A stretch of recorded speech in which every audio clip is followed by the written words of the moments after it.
Now, DTE is keeping a close eye on conditions just a week after an ice storm knocked out power to 600,000 customers. They are, of course, worried about tree limbs that may have already been weakened by all of that ice. Grant Herms live in Detroit for us now.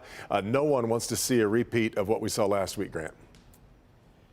No, Devin, Kimberly, certainly don't. And these are the kind of trees we're talking about here. This is one of the older growth trees in Detroit, the ones that have already been weakened by that storm. And then you do not want to see things like this one here, just over my shoulder, that power line running right through a tree that is also an older growth tree like that one. That is a recipe for disaster. DTE saying they already have crews out right now. We've even seen some right now, hoping that what happened last time doesn't happen this time.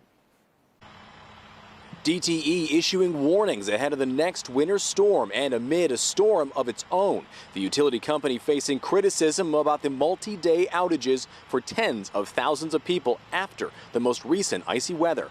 The issue, they say, is trees or lines that may have been weakened by the last round of winter weather that are now at risk for breaking this time. DTE is closely watching a developing weather system projected to include up to 8 inches of snow and 35 to 45 mile-per-hour winds. Trees and branches weakened by last week's ice storm may cause more damage to the electric system following the predicted snow and winds, a utility spokesperson said in a release, although said they would not be doing interviews about their warning. The state's largest utility also warning the predicted snowfall of up to 12 inches in some parts of Metro Detroit could bury lethally charged power lines, making them easier to hit when plowing, shoveling, or simply trudging through the snow.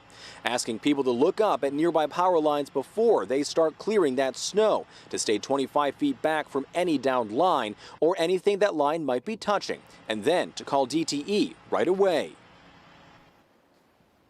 Now, just for reference, 25 feet is the length of a school bus here. I'm about halfway through that distance. I'm going to back up here. That's about 9-10 paces, so about this far away from where I am from the camera right now. It's a lot more further away than you actually might think it is, and people certainly don't want a repeat of last time. So DTE, like I said before, is already getting crews out on the roads and to those harder hit areas. Back to you.